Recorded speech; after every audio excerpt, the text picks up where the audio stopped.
Hello, and welcome to the next wonderful episode of Virtual Brown Bag, aka VB Squared. We're your hosts, Jessie Dugan and Marie Benson. In each episode, we'll be coming to you with some tips for success in edTPA. So grab your lunch, snacks, and favorite smoothie, or an order of Wisconsin's famous cheese curds, and get ready for nothing but excitement. Today's topic focuses on academic language and language development. For those of you in early childhood, you'll focus on language development. Everyone else get cozied up to academic language. Marie, how would you define academic language? Jessie, you know how sometimes you would go into a classroom as a new student and the teacher would start talking but you wouldn't get it? It was like everyone else knew the secret language or code words, but you were missing a few. That's how I think of academic language. Fundamentally, it is the language of discipline and the language of instruction. That's how I think about it too. It's really what students need to understand, communicate, and fully what they need to participate in any academic discipline. It doesn't matter if it's math or reading or physical education or art or music class, there will be specific ways that students need to use language. Think of an example, like the one from Doug Buell, who was a teacher in Madison. Oh, so that's what the student thought, and that's what the text really meant. I see what you mean. If kids don't have the right words in the right context, they'll miss the big picture. So academic language really is just good teaching in many ways. Exactly. We need to support students to have the oral and written language they need for the right academic purpose.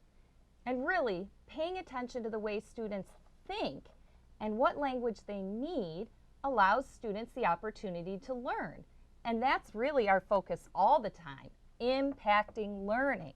You've got it. But I do think people get tripped up in the way to talk about academic language or language development, especially because some people just think it's about vocabulary you use.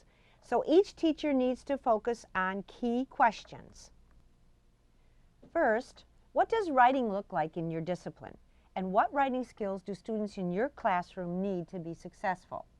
Second, what does reading look like in your discipline? And what reading skills do your students need to be successful?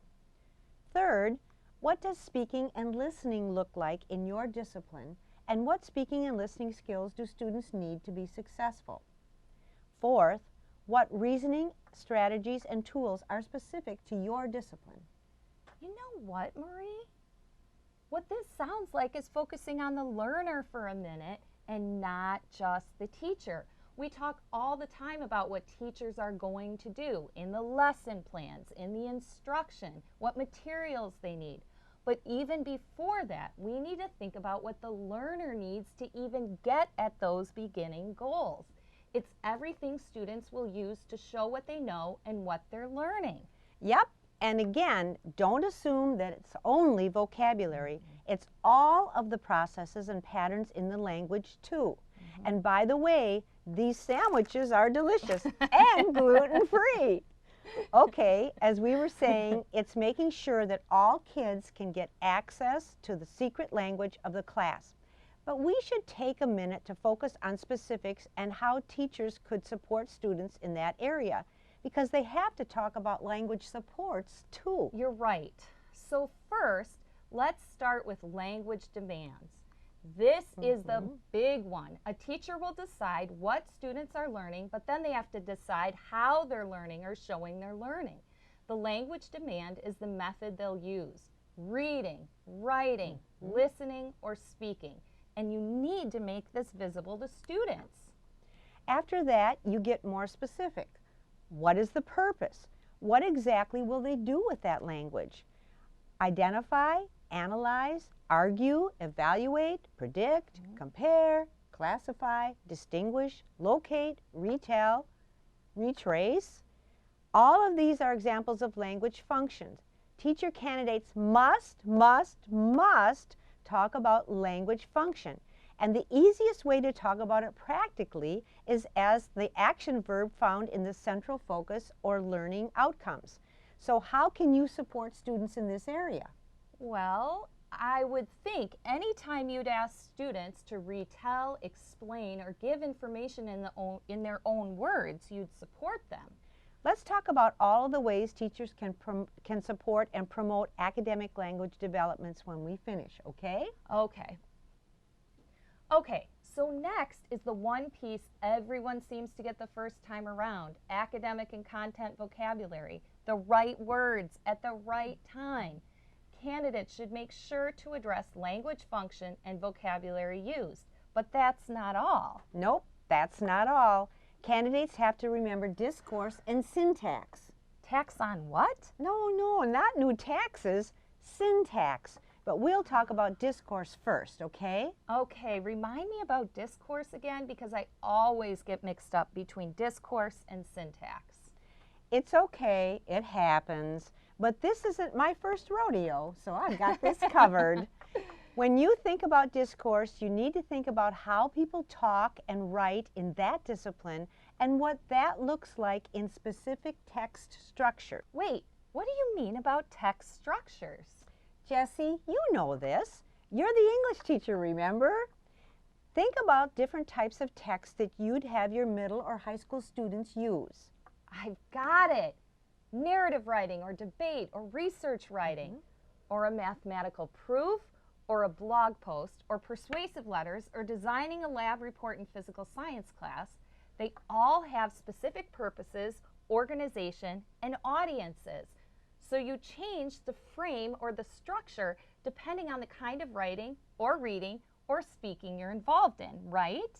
I knew you knew it. What's left? It's the syntax. That gets at the system used for organizing written or spoken language. So you need to be transparent about the grammar, length of sentences, symbols, and for sure specific transitions or connectives. Connectives? Yes, words like however, or therefore, or because, or unless, or if-then statements.